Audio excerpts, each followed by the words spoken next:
Algunas escenas de este programa se han grabado nuevamente.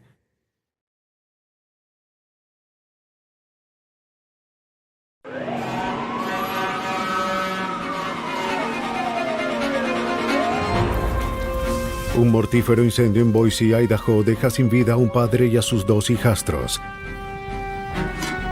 A medida que los investigadores revisan las cenizas, encuentran evidencia de que el incendio no fue un accidente.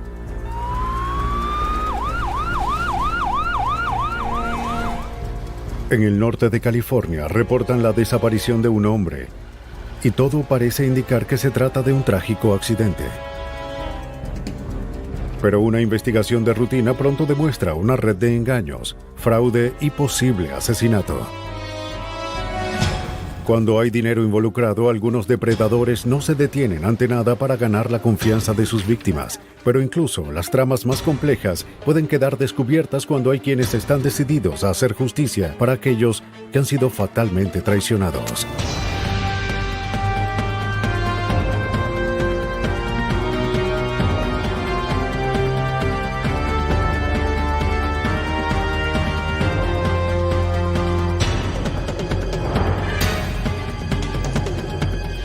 Los nuevos detectives, casos estudiados por la ciencia forense. Traicionados. Enclavado en las laderas occidentales de las montañas rocosas en el condado de Ada, Idaho, se encuentra la capital del estado, Boise. Además, es el hogar de unos 400,000 residentes que trabajan, viven y juegan ahí. Departamento de Bomberos. Poco antes del amanecer del 10 de febrero de 1992, los operadores recibieron una llamada de emergencia. Un hombre reportó un incendio en una casa de 2 pisos y creía que una familia de 4 miembros aún estaba atrapada adentro.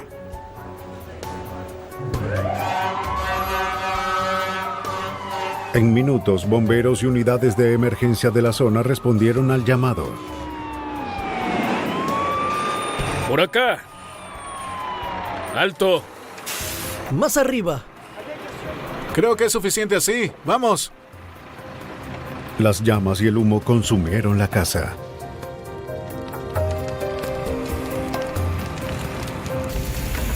Los bomberos lucharon por apagar el incendio en el primer piso.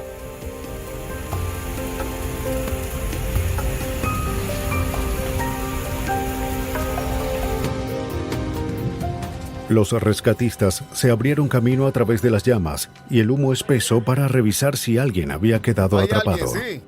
Puedo verlo. Ahí está. En una habitación del segundo piso encontraron a un hombre acostado inmóvil sobre la cama.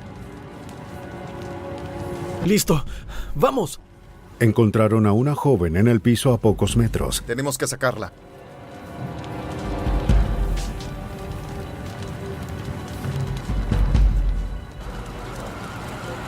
Durante la búsqueda, los bomberos recuperaron el cuerpo de un joven en otra habitación. Confirmen, 2, 3, 4. Lo tenemos, sí. Vamos a llevarlo. Todas las víctimas fueron llevadas afuera para darles primeros auxilios. Hay más víctimas. Tenemos 3 víctimas adentro. Pero a pesar de los esfuerzos de los rescatistas, los 3 fueron declarados muertos en la escena. El hombre que vivía en un anexo dentro de la casa le dijo a la policía que se despertó alrededor de las 4 de la madrugada por su alarma de incendios. Trató de despertar a la otra familia, pero no obtuvo respuesta. Identificó a las víctimas como Randy Rowe, de 34 años, y sus 2 hijastros. Y vi que las llamas No sabía el paradero de la madre de los niños, Robin Rowe, quien también vivía en la casa. Estamos en 1482. Entonces, 2 mujeres llegaron a la escena. Una se identificó como Robin Rowe. ¿Qué sucede? Oiga, no, esos son mis hijos. Lo sé, necesito que se quede usted Visiblemente aquí. abatida por la noticia. El personal de emergencia llevó a la joven madre lejos de la casa. ¿Por qué mejor no venimos para acá? Su amiga, Joan McHugh, le dijo a la policía que Robin se había quedado dormida en su casa temprano esa noche. Robin la había despertado hacía un rato y quería ir a su casa. Tenía el presentimiento de que algo malo le había pasado a su familia. Empezaron a buscar. Los cuerpos de todas las víctimas fueron sacados de la escena y llevados a la oficina del médico forense para la autopsia. Porque se trataba de un incendio en el lado sur. Enseguida, el bombero Doug McGrew comenzó a buscar pistas que le indicaran cómo y por qué se había iniciado el incendio. Empecé por buscar la fuente de ignición, como siempre hacemos, con una revisión alrededor del inmueble. Buscamos el lugar donde hubo menos daño y de ahí comenzamos a trabajar hacia las áreas más afectadas. Una vez que estamos dentro del lugar, comenzamos a cavar por capas a través de los restos y tratamos de determinar el punto exacto donde se inició el fuego. Casi de inmediato, los investigadores hicieron un extraño descubrimiento. El interruptor que controlaba la alarma de incendio de la familia estaba apagado. Vengan, por aquí. Pero eso no explicaba cómo se había iniciado el incendio. Y debido a que los daños eran tan extensos, encontrar las respuestas tomaría tiempo. Observen esto. En pocas horas, se hicieron las autopsias de Randy Rowe y los 2 niños. El médico forense encontró cantidades letales de hollín y monóxido de carbono en los pulmones y en las membranas mucosas de cada víctima.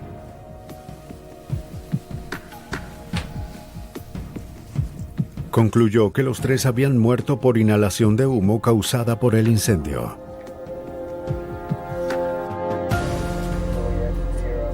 En horas de la mañana, mientras continuaba la búsqueda del origen del incendio, los investigadores hicieron un descubrimiento inquietante entre las cenizas. En la alfombra y en una pila de ropa calcinada encontraron patrones de quemado que sugerían que se había vertido un líquido inflamable sobre el área. Y en un punto a solo centímetros de los ductos de ventilación de la residencia. Los investigadores recolectaron varias piezas de restos chamuscados para un análisis más profundo. Todos los indicios apuntaban a un incendio provocado y sugería que el fuego en el que habían muerto 2 niños y su padrastro había sido intencional. Observa esto. Para averiguarlo, el bombero estatal Don Dillard entregó las muestras quemadas de la casa al laboratorio criminal del estado de Idaho, ubicado en Pocatello. Él esperaba que al comparar una muestra quemada que se creía contenía un acelerante con otra que no fue tocada por el fuego, los criminalistas encontrarían respuestas. Lo que le pedí a nuestros criminólogos fue que compararan las 2 muestras, una que era evidencia y otra que creíamos que tal vez no contenía ningún tipo de acelerante. Ella compara esas 2 y al hacerlo esperamos llegar a la conclusión de que hubo o no el uso de un acelerante en el caso. La investigadora forense Susan Williamson comenzó a analizar las muestras, buscando la presencia de líquidos inflamables. Primero, Williamson introduce una tira de cinta de carbón en las latas selladas que contienen las muestras quemadas. Luego, la lata es colocada en una cámara y calentada por varias horas. Si hay presencia de alguna sustancia inflamable, el calor la transformará en vapor y será absorbida por la cinta de carbón. Una vez que la evidencia es calentada, sacan la cinta de carbón.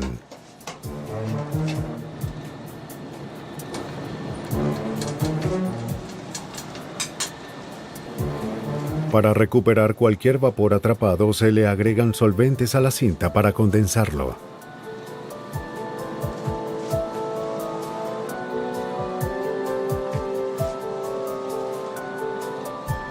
El líquido obtenido es luego analizado en un equipo de detección sofisticado que mide la presencia de sustancias inflamables conocidas.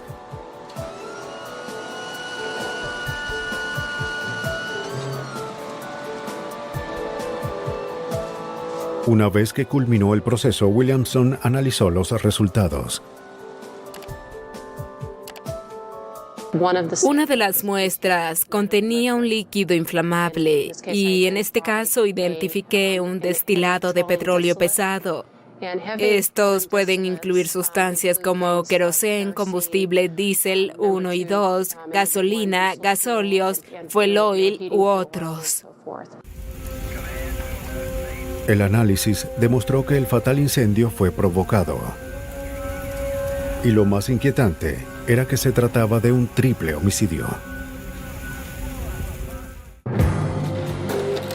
Los investigadores forenses descubrieron que el incendio en una casa en el condado de Ada, Idaho, que cobró 3 vidas, era un triple homicidio.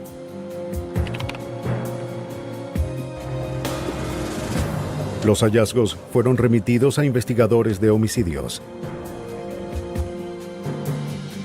Buscando respuestas, los detectives acudieron a Robin Rowe, esposa y madre de las 3 víctimas.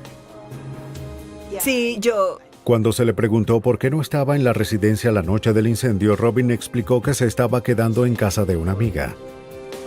En los últimos meses, su matrimonio se había deshecho. Fue algo muy extraño. De hecho, Robin creía que su esposo Randy había iniciado el fatal incendio. De hecho, sentí que cada día era peor. ¡Hey! Dijo que en tiempos recientes Randy se había vuelto cada vez más abusivo con ella. Las cosas más pequeñas lo alteraban y parecía no poder controlar su ira, incluso frente a los niños. ¡No me hables así, Robin! Robin aseguró que en una ocasión Randy le había pegado tan fuerte que tuvo que ir a un hospital. Horas antes del incendio, Randy la había llamado a la casa de su amiga y le exigió que regresara a su casa. En cuanto se negó, la amenazó con que nunca más lo vería a él ni a sus hijos. Aunque parecía que Randy Rowe había cumplido su amenaza, la historia inquietó al detective Gary Rainey. Pasaron algunas cosas. Todo padre es protector con sus hijos, y si él ha sido un padre abusivo, cualquier esposa sensata habría querido sacar a sus hijos de esa situación.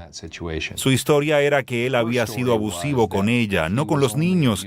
Esa no es la regla y ciertamente a nivel legal reconocemos que una personalidad abusiva y violenta con problemas de control de ira no solo se enfoca en una persona en particular, en especial aquellos con hijos preadolescentes, quienes algunas veces hacen enfadar fácilmente a sus padres.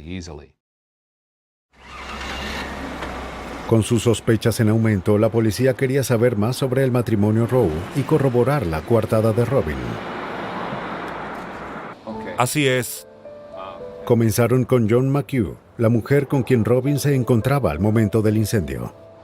Bueno, había algunos problemas de abuso. Dijo que debido a los abusos de Randy, Robin se estaba quedando en su casa. Esa noche, Robin se quedó dormida en el sofá como a las 11. Joan se había acostado poco tiempo después y no escuchó nada que indicara que Robin había dejado el apartamento.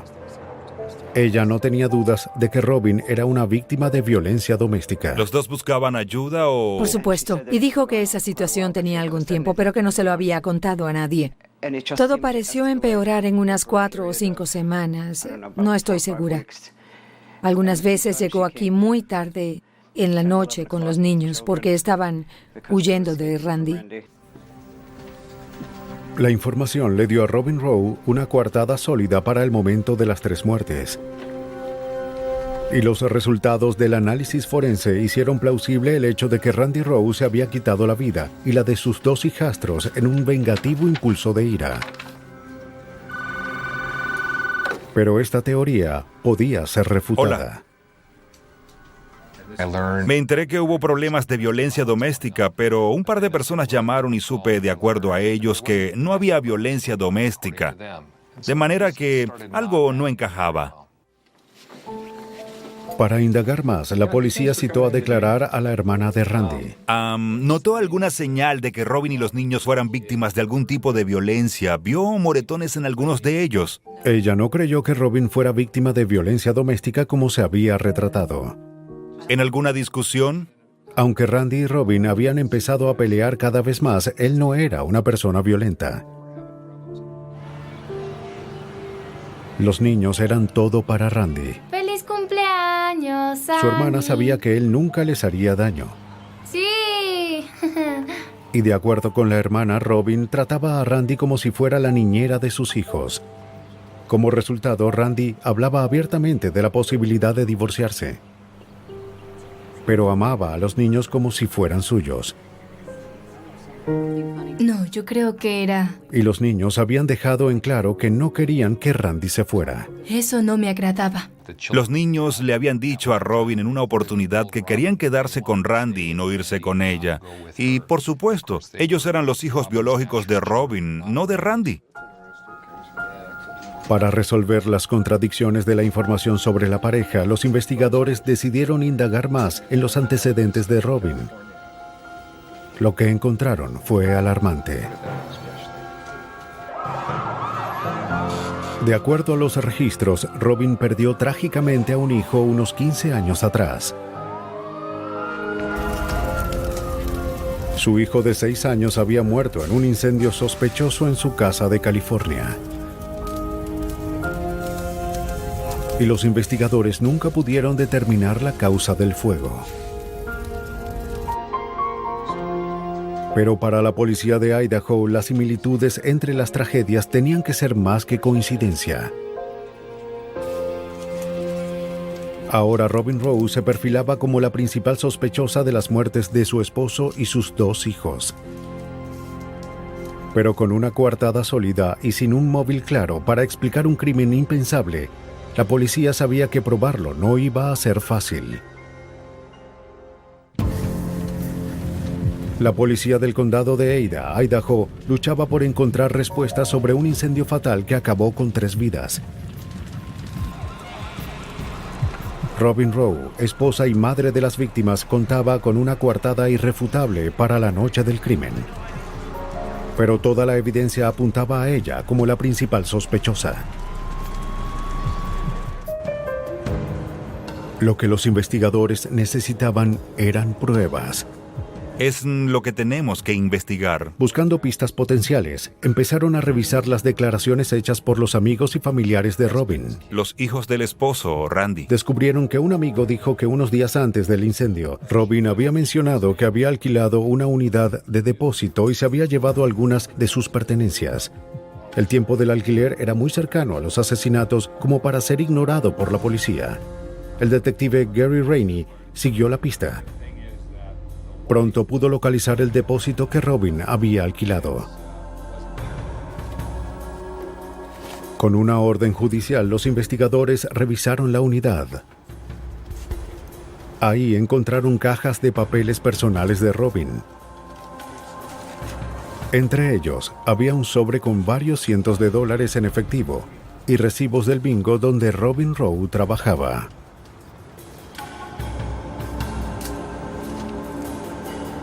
La policía también recolectó varias pólizas de seguros de vida a nombre del esposo y los 2 hijos de Robin Rowe. Ella era la única beneficiaria de todas las pólizas e iba a recibir más de $275,000 por las 3 muertes. Era una poderosa evidencia circunstancial del homicidio. Lo cierto es que tenía varias pólizas y uno de los hechos más inquietantes era que cobró las últimas 2, que estaban a nombre de los niños el 24 de enero. Y el incendio se produjo el 10 de febrero. Sin embargo, no era suficiente para arrestar a Robin Rowe. La policía interrogó a los compañeros de trabajo de Robin.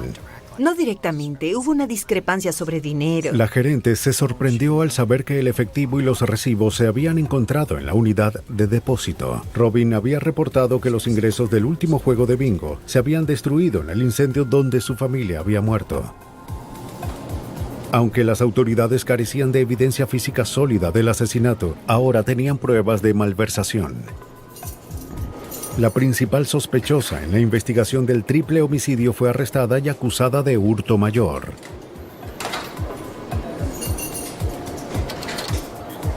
Pero la policía aún estaba lejos de probar que Robin Rowe era una asesina a sangre fría. Esperando encontrar una pista que destruyera su coartada, detalles del crimen fueron hechos públicos en los medios. Poco tiempo después, la policía recibió un dato. Un repartidor de periódicos local llamó y le informó a la policía que recordaba algo inusual la noche del incendio. Dijo que aquel día, mientras repartía la prensa alrededor de las 4 de la mañana, vio un auto alejándose de la casa. No estaba seguro del tipo de auto, pero lo describió como un modelo reciente de 4 puertas con luces traseras rectangulares.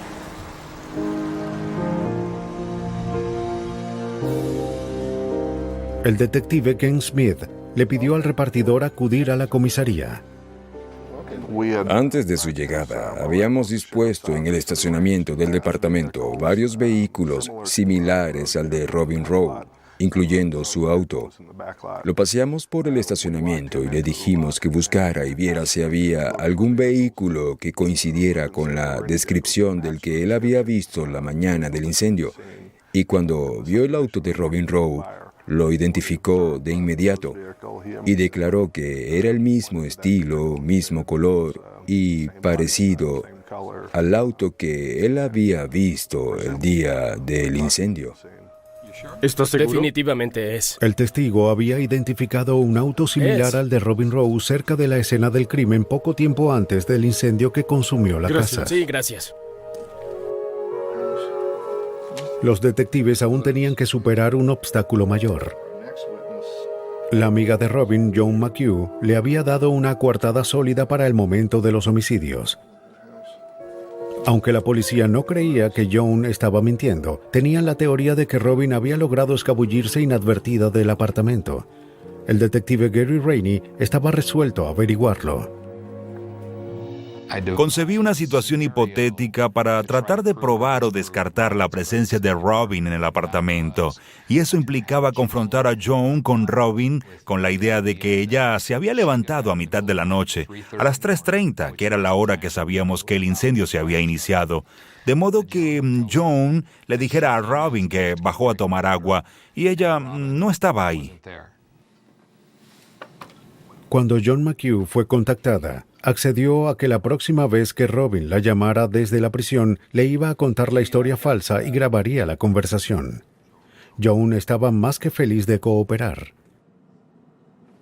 Estoy segura, y no debería hablar por el detective Rainey, pero estoy segura de que él creía que en alguna parte de las llamadas ella destruiría todas sus coartadas, pero yo sabía que iba a explicarlo todo y él se iba a sentir como un tonto, porque era inocente. No hay manera de que una madre mate a sus hijos. Así que accedí a grabar la llamada. En la noche del 20 de febrero, Robin llamó a Joan desde prisión. Sí, es Robin. Hay algo de lo que quería hablarte. Esa mañana bajé las escaleras y no estabas ahí. ¿A dónde fuiste? Sí, lo sé. Es que tuve que salir. No era la respuesta que esperaba. Robin repitió su historia de que alrededor de las 3:30 se despertó con el presentimiento de que algo malo le había pasado a su familia. Pero ahora agregó que había contactado a una psiquiatra y había dejado el apartamento para hablar con ella por 1 hora. En una grabación, Robin había destruido su coartada. Joan estaba devastada. Fue terrible. Y no sabía qué hacer después de que todo estaba grabado. No estaba segura de si llamar a Gary o agarrar la grabadora y arrojarla a la basura para que nadie se enterara. Pero yo lo sabría. Y es probable que suene dramático, pero Randy y los niños merecían más que eso. Así que llamé a Gary. Imagen de archivo. La policía contaba ahora con suficiente evidencia para acusar a Robin Rowe de 3 homicidios en primer grado. Basados en la evidencia, los detectives creían que en las primeras horas de la madrugada del 10 de febrero, Robin Rowe se escabulló de la casa de su amiga y volvió a su residencia. Y apagó la alarma de incendios.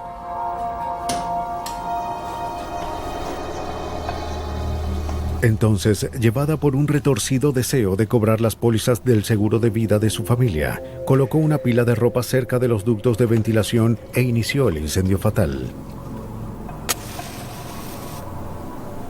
Después de asesinar a su esposo y a sus 2 hijos, volvió calmadamente a la casa de John McHugh para establecer su coartada.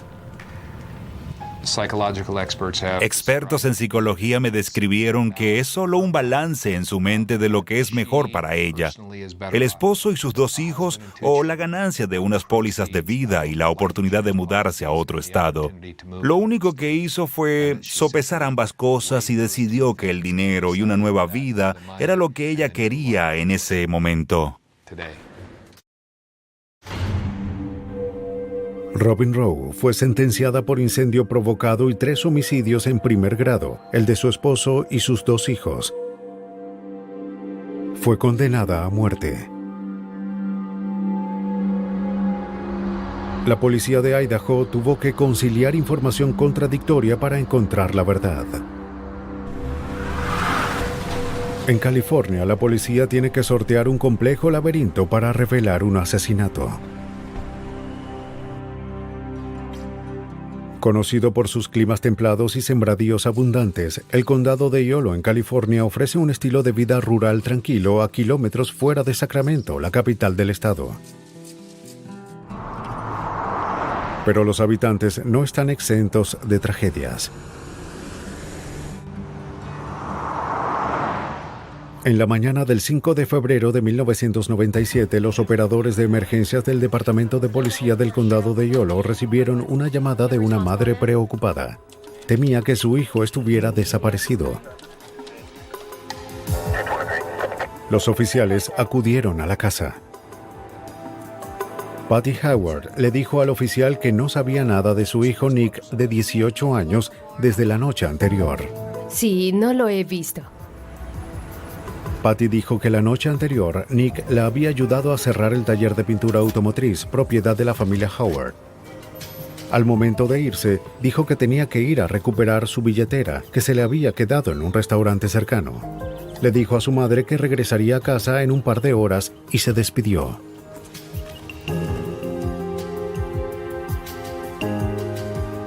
Tiene patillas largas y oscuras. Pero alrededor de la medianoche, Nick llamó y dejó un mensaje en la contestadora. Dijo que el carro le estaba fallando y que iba a llegar un poco tarde. Pero nunca llegó. La familia era muy unida y no era normal que Nick no llamara para reportarse. Es común que adolescentes desaparecidos regresen en pocos días. Pero para el detective Larry Ciaccattini del condado de Yolo, Nick Howard no parecía encajar en ese perfil. Esta es probablemente una de las familias más unidas que he visto. Todo indicaba que era una familia muy amorosa y muy cercanos. Que Nick hubiese llamado y no volviera a casa era algo que nunca había pasado. Los investigadores temían que las fallas del auto del joven hubieran conllevado a un accidente. La policía, amigos y familiares recorrieron su ruta usual. Pero luego de 2 días, la búsqueda resultó infructuosa. Entonces, 2 hombres que participaban en la búsqueda detuvieron una patrulla cerca de las orillas del río Sacramento. Habían descubierto marcas de neumáticos que iban desde el hombrillo hacia la ribera del río. ¿Aquí abajo? Sí, aquí mismo. ¿Por qué piensa que son de Nick? No sé, imaginé que nadie más habría dejado estas marcas allá abajo, no lo sé. Uno de los hombres, Ralph Marcus, de 42 años, dijo que era un amigo cercano de la familia Howard. Charles 22, creo que tenemos un 972 que se precipitó por un acantilado. Entendido.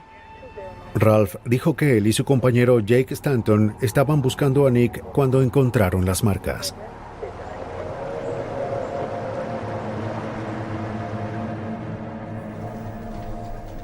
Aunque no había seguridad de que el descubrimiento estuviera relacionado con Nick, se contactó al detective Ciaccattini.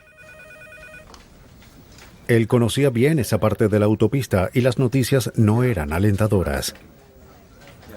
Este era el lugar que había pensado. Esta franja de la carretera es una franja sinuosa que va al lado del río. En nuestra zona rural no hay defensas y es frecuente que conductores distraídos o somnolientos caigan al río.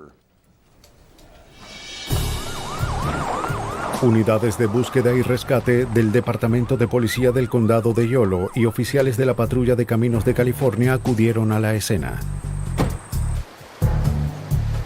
El equipo rastreó las marcas hasta un dique. Llegaban hasta la orilla y desaparecían en el río. Miembros de la patrulla fluvial del condado de Yolo y buzos de rescate comenzaron a revisar el río. Después de varias horas de búsqueda, los buzos señalaron que habían encontrado algo. Muy bien, a 5 metros debajo del agua descubrieron un auto en el lecho del río.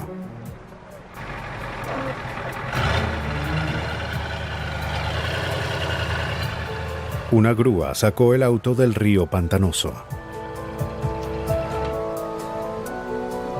El auto coincidía con la descripción del conducido por Nick Howard.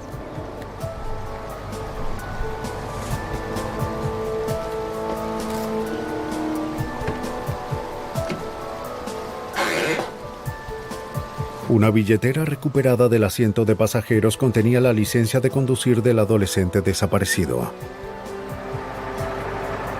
Los técnicos comenzaron a buscar pistas en el auto. En el piso encontraron los lentes de Nick. Estaban doblados como si su cabeza hubiera golpeado el tablero o el volante. Parece que los encontraron ahí. Sí, y como pueden ver, ahí quedó un recipiente abierto. Entonces, la policía notó que una capa de aceite cubría el interior del vehículo. Sáquenlo de ahí pronto. Parecía provenir de un recipiente de aceite de motor abierto ubicado en el asiento trasero. El vehículo fue remolcado a un estacionamiento para un examen más exhaustivo. Oficiales y buzos de la patrulla fluvial continuaron rastreando el área buscando indicios de Nick Howard. Pero no había rastros del adolescente. Si estaba inconsciente y sin el cinturón de seguridad cuando cayó al río, las poderosas corrientes podrían haber arrastrado su cuerpo a kilómetros de distancia. Con tantas preguntas sin respuestas, la policía buscó pistas que explicaran el accidente. Pero aparte de las marcas de neumáticos al lado de la vía, fue muy poco lo que se encontró. Lo normal es que si el vehículo cayó al agua a alta velocidad, vamos a tener rocas resquebrajadas, escombros, tal vez marcas de derrape, alguna evidencia física significativa.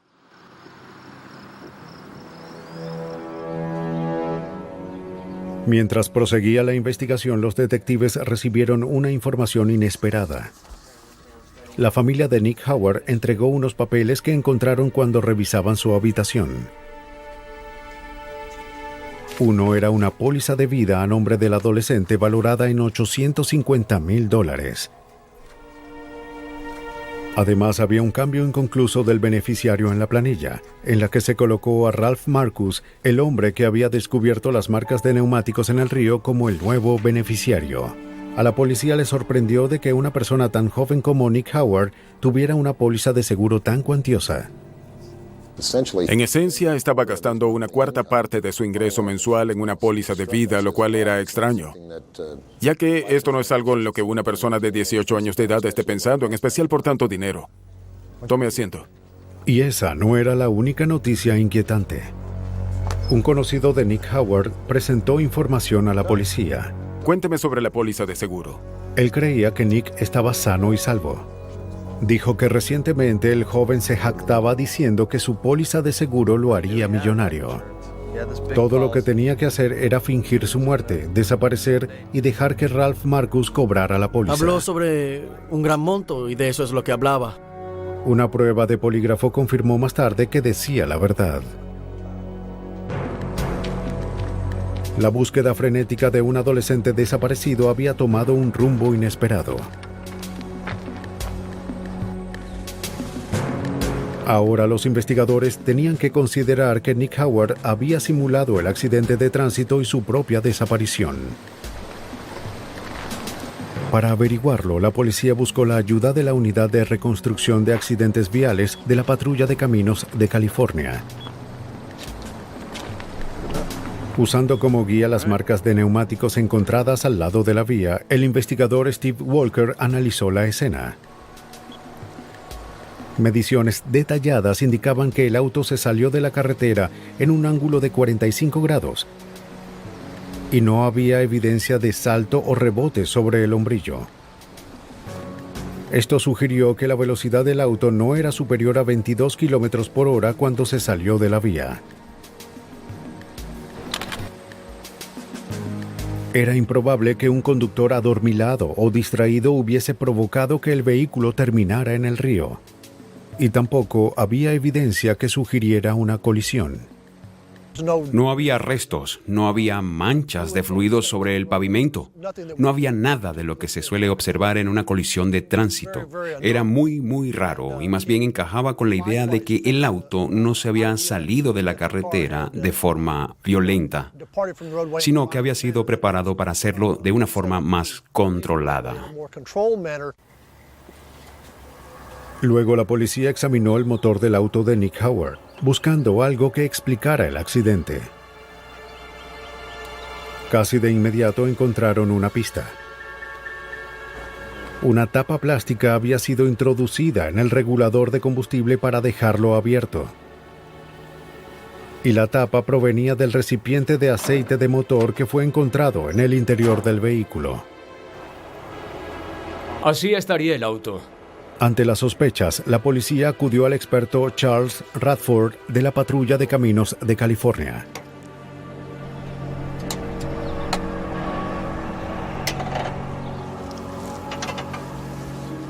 Para determinar el significado de los hallazgos, realizó un experimento.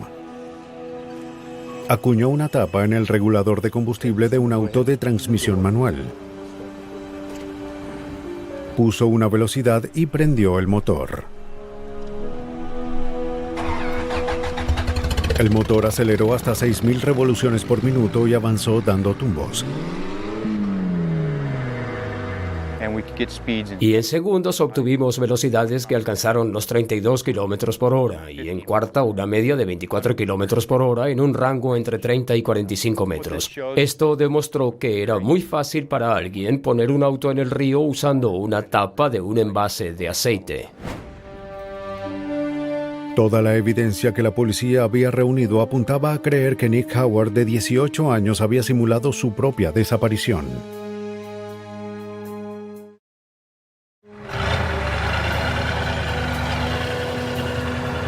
Y ahora era buscado para interrogarlo por un complejo plan de fraude de seguro. Pero hasta ahora, todos los esfuerzos por ubicar al adolescente habían fracasado. La policía del condado de Yolo, en California, continuó la búsqueda de Nick Howard, de 18 años. Mientras buscaban respuestas, descubrieron evidencia que sugería que el adolescente y su amigo Ralph Marcus habían simulado su desaparición. Como a las 5:11. Parecía tratarse de una complicada estafa de una póliza de seguros por $850,000. Pero con el paradero incierto de Nick Howard, la policía centró su foco en Ralph Marcus, el beneficiario de la póliza.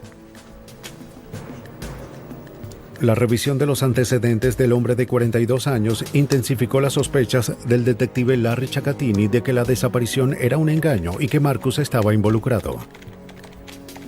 Ralph Marcus tenía antecedentes de robo, fraude de identidad, fraude de seguros y fraude de bancarrota. Era distribuidor de drogas. Durante un interrogatorio, Marcus negó estar involucrado en la desaparición de Nick y dijo que no sabía nada sobre una estafa de seguros. Cuénteme de su relación con Nick. Ralph dijo que por años había sido amigo de la familia Howard, que Nick era como su ahijado. Estaba consternado al saber que era beneficiario de la póliza de seguro de vida de Nick. Ralph dijo que no estaba interesado en el dinero. La policía sintió que mentía. Pero sin evidencia sólida no tenían más opción que dejarlo ir. La investigación estaba en un punto muerto. Entonces, el 25 de febrero de 1997, 3 semanas después de la desaparición de Nick, la investigación dio un vuelco.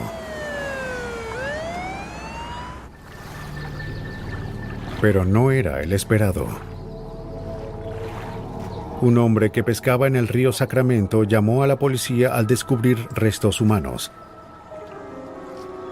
A menos de 1 kilómetro de donde el auto de Nick Howard fue encontrado, la policía recuperó los restos descompuestos de un hombre joven. La víctima, que fue encontrada con un guante en su mano derecha, coincidía con la descripción del adolescente desaparecido. Más tarde, los registros dentales confirmaron que Nick Howard había sido hallado. Sin una causa obvia de muerte, el cuerpo fue llevado a la oficina del forense del condado de Yolo. El patólogo forense Dr. Brian Peterson comenzó a buscar respuestas. Aquí hay unas fotos del cuerpo que encontraron en la escena. Muy bien.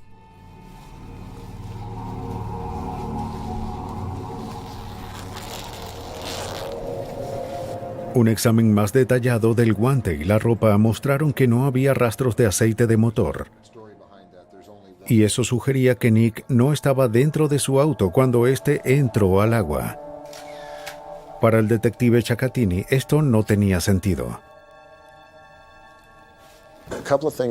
Un par de cosas no encajaban. Una era que tenía puesto un guante, lo cual pensamos que era inusual. Recordaba que el auto estaba cubierto de aceite de motor cuando lo ubicamos, pero no había rastros de aceite en la ropa. Asumiendo que aunque estuviera un tiempo en el agua, los rastros de aceite no iban a ser lavados del cuerpo. El doctor Peterson trató entonces de establecer la causa de muerte. El líquido encontrado en los pulmones de la víctima sugería que Nick Howard se había ahogado. Pero había algo más. Adicionalmente, había cambios consistentes con estrangulación manual como hemorragia en los músculos del cuello. Nick Howard había sido asesinado. Para la familia Howard y los investigadores, el descubrimiento fue devastador. Además de la pérdida trágica, ahora estaba claro que Nick Howard no había simulado su desaparición. Y ahora Ralph Marcus era el principal sospechoso de su muerte. Ahora teníamos un cuerpo. Ya habíamos determinado con cierta certeza que el cuerpo no estaba en el auto cuando cayó al agua. Teníamos un cobro potencial de $850,000 del seguro de vida y al beneficiario, y estábamos haciendo todo lo posible para llegar al fondo del asunto y averiguar lo que en verdad había pasado. La policía contactó al corredor de seguros cerca de Sacramento y este les entregó la póliza de Nick. Según los registros, Nick se presentó pocas semanas antes de su desaparición solicitando que Ralph Marcus fuera nombrado su nuevo beneficiario, pero no hizo todo el papeleo y el cambio no se completó. Pero Nick no parecía haber entendido y el corredor creía que se había ido convencido de que su póliza había sido actualizada.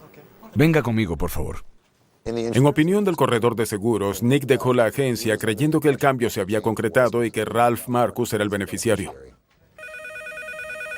Aunque la información era incriminatoria, se quedaba corta de ser la pista decisiva y los investigadores debían probar el asesinato. Más tarde tuvieron un avance. Está haciendo un reclamo del seguro de vida. Un testigo le pidió al detective Ciaccattini que se reuniera con él en un muelle del río Sacramento. Jake Stanton, el hombre que estaba con Ralph Marcus cuando se descubrieron las marcas de neumáticos, creía que tenía información importante sobre el caso. ¿Qué pasó? Bien, Nick y yo solíamos venir aquí a pescar. Jake dijo que poco después de la desaparición de Nick, Ralph le pidió ayuda para buscar al adolescente. Mientras conducían a lo largo del río Sacramento, Ralph se detuvo en el muelle. Le dijo que este era uno de los lugares favoritos de Nick. Mientras rastreaban el área, Jake vio a Ralph Marcus caminar hasta el final del muelle hacia un guante negro. Mientras Jake se voltea, ve a Ralph deshacerse del guante en la punta del muelle. Antes de que Jake dijera algo, Ralph le dice que estaba tratando de agarrar el guante. Los detectives le mostraron a Jake el guante negro que recuperaron del cuerpo de Nick. ¿Alguna vez vio algo como Es idéntico al guante que Ralph pateó. Estaba seguro de que era idéntico al que Marcus había pateado en el muelle. Jake insistió en el hecho de que Ralph estaba tratando de patear el guante para que no fuese encontrado. La importancia de esto era que no le habíamos informado a nadie que Nick usaba un guante cuando lo encontramos. La información acercó a la policía un paso más para probar que Ralph Marcus había asesinado a Nick Howard de 18 años. Pero hasta ahora toda la evidencia era circunstancial. Ahora la policía del condado de Yolo, en California, estaba segura que Nick Howard, de 18 años, había sido asesinado por su póliza de vida por un valor de $850,000. Toda la evidencia sugería que Ralph Marcus, el beneficiario de la póliza, era el responsable.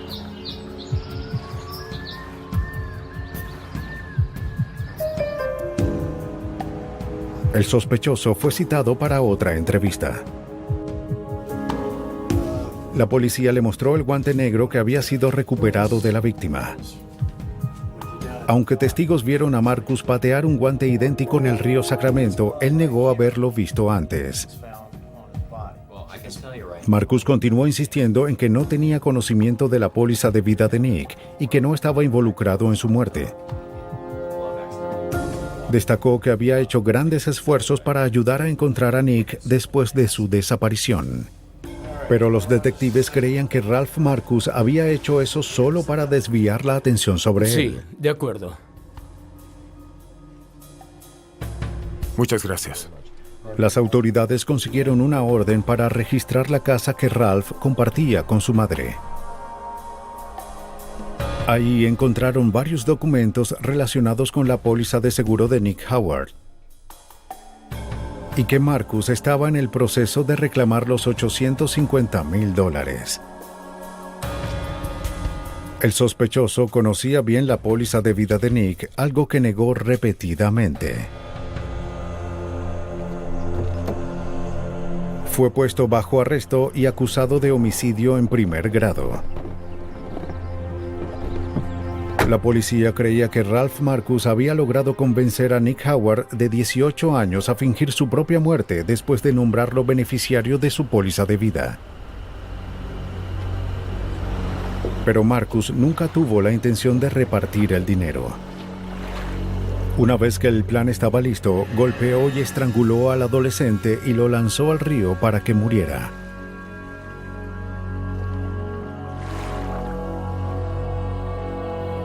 Después de colocar la billetera y los lentes del adolescente dentro del auto, Marcus aceleró el motor del auto de Nick con la tapa del envase de aceite y envió el vehículo al agua, esperando que su muerte pareciera un accidente.